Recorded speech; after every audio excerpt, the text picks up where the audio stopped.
I am Jocelyn and welcome to my YouTube channel.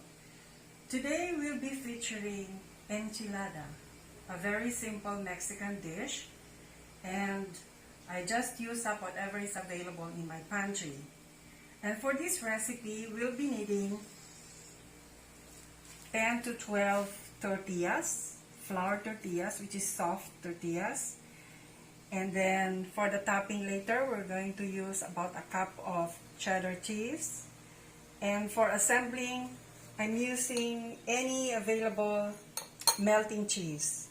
And then instead of ground beef, I'm using today about 350 grams of ground pork.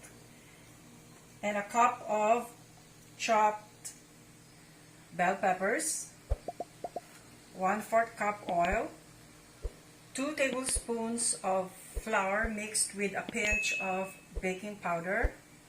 And for our spices and herbs, I'm using ground cumin, which is divided. Half teaspoon will go into the meat mixture later. And for the 1 teaspoon, it will go to the enchilada sauce. And then also we have chili powder, still divided. And for a bit of kick, we have cayenne. We have ground garlic or garlic powder and onion powder. That's it. So we're going to the stove top to make the enchilada sauce first. So into this saucepan, I'm going to pour in the 1/4 cup oil. I'm going to heat it in a medium heat. And by the way, I have already prepared a 9x13 baking dish. It will fit about 10 to 12 enchiladas later.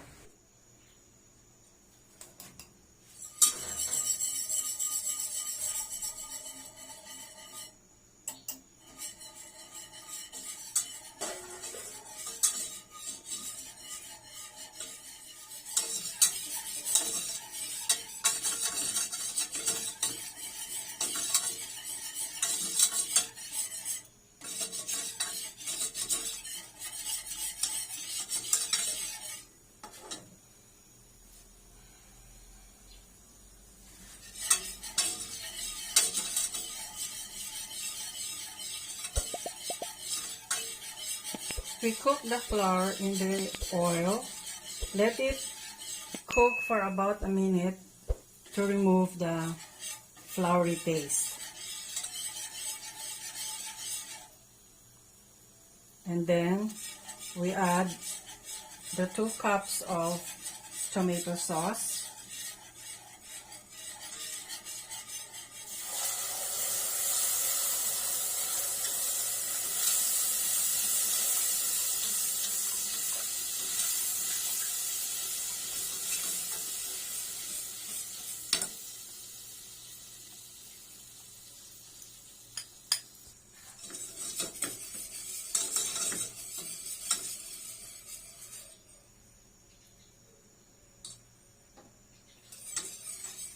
And then we add in the 1.5 cups of water.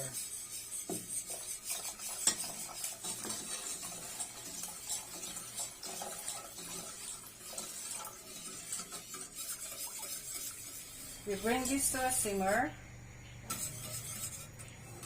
And then we add our cumin, the 1 teaspoon. The 1 teaspoon chili powder,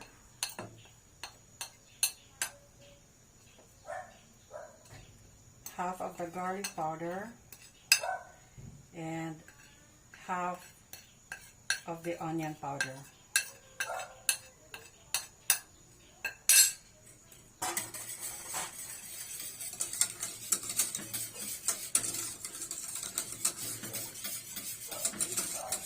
For several years now, I always do my homemade enchilada sauce because when you go to the grocery stores, if they are available enchilada sauces in cans, they are very, very pricey, very expensive.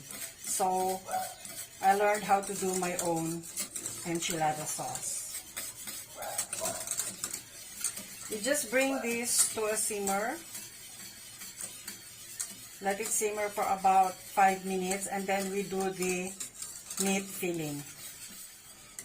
You might question why I put flour earlier when I cooked it in oil first. Because you see, when you put flour in your sauces, when you set up, like for example,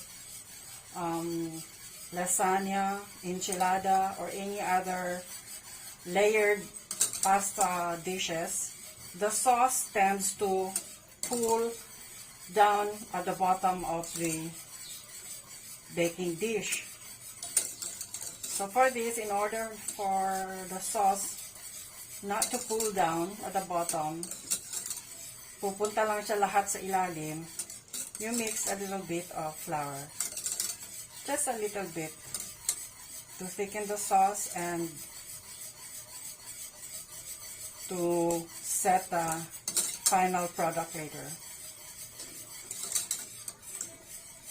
As you've noticed, it's quite a bit thick now. And then salt to taste, about 1/4 teaspoon. We'll try it later. If it's enough, then we don't have to add any more. We're putting lots of cheeses on top and in the filling, so we don't need really a lot of salt. That's it. It's bubbling up. We'll simmer this for 3 more minutes, and then we do the meat filling. Now we're going to do the meat filling.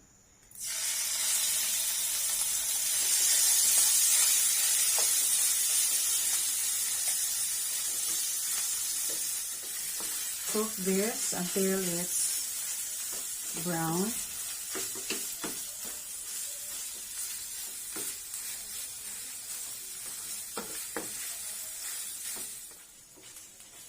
We'll cook down the meat until there's no more pink.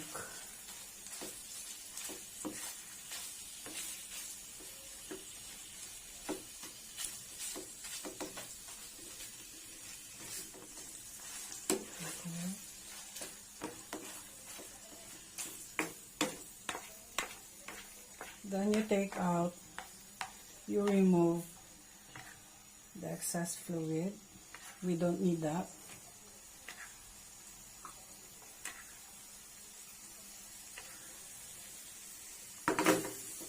Now we add the chopped bell peppers.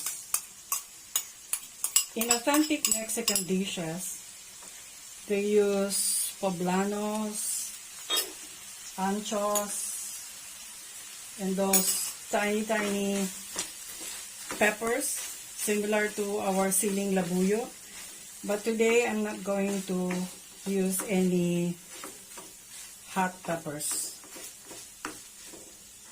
And we add the rest of our spices. The cayenne, the chili, the garlic powder, onion powder,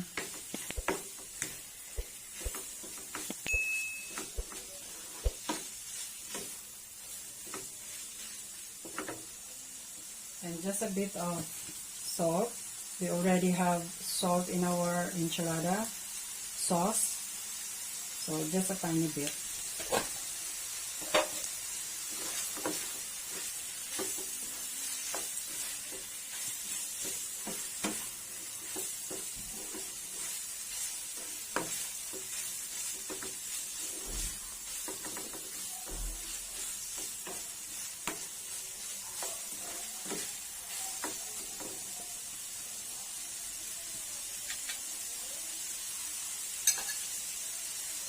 And we add in about 5 tablespoons of the enchilada sauce.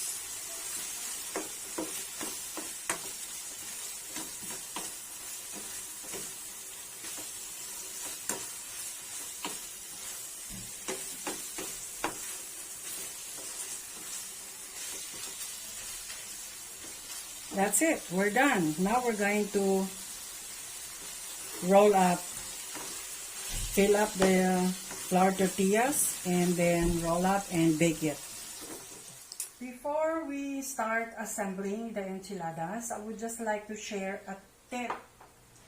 Have you noticed that after you grate your cheeses, especially soft ones, they tend to clump together? So my trick is, I use grated Parmesan cheese because it's drier, and I just mix it about, let's say, a tablespoon for every cup of grated cheese, and I just mix it, and as you can see, it's separated already. So nice tip. So now we start. I have already greased the baking dish with vegetable shortening, and I just layer down about a cup of, half cup to 3/4 cup of enchilada sauce.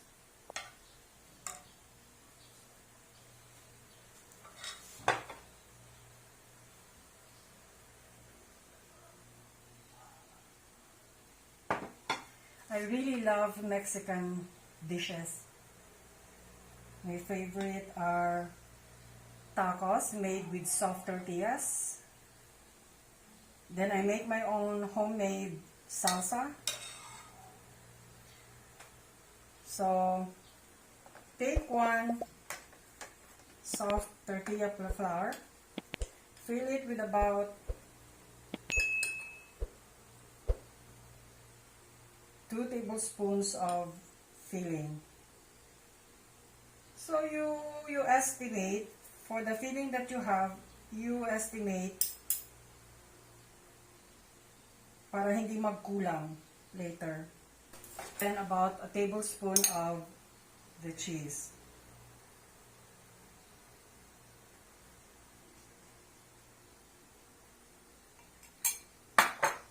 And then roll it.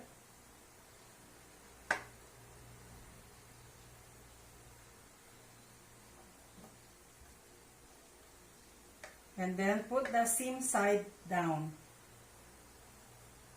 That's it. We go on to the next. I'm sorry I'm not wearing any gloves because this will be eaten by the family. But if it's ordered by a customer, I usually wear gloves. So again, about a tablespoon or 1.5 tablespoons of the filling.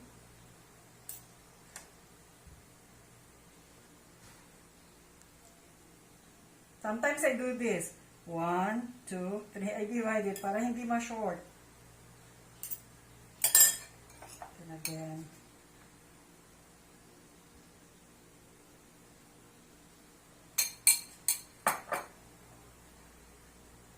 Then roll it up tightly. Put the seam side down.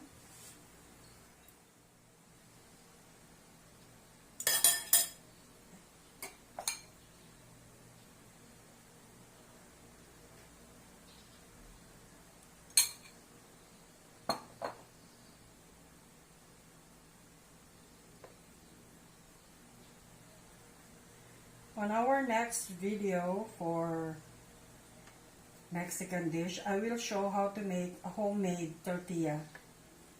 This one is pre-made. I bought in the supermarket.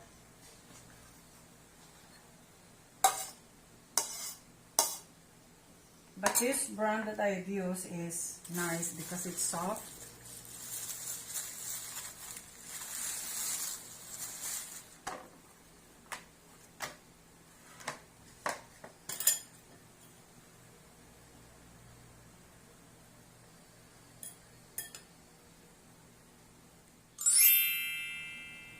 Then you pour the enchilada sauce on top.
sprinkle the cheddar cheese on top.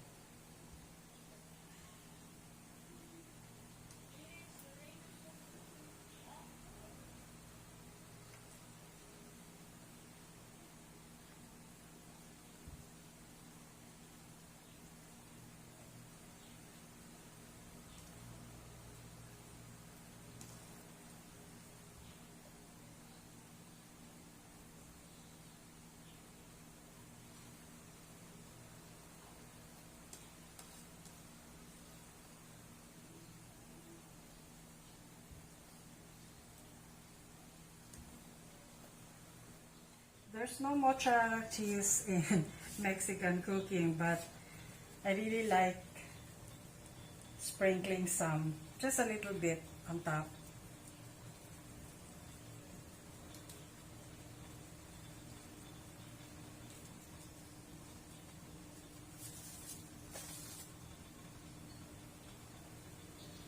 So that's it. Now we're going to put it in the oven.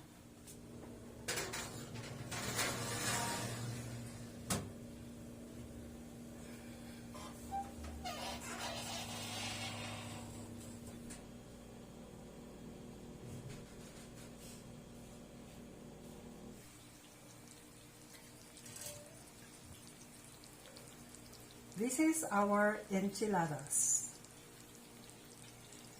Let it stand for 5 to 10 minutes before eating in order for the sauce and the cheese and the tortillas to set. And we sprinkle some coriander or whatever you have in your pantry, coriander, parsley, or enchiladas later.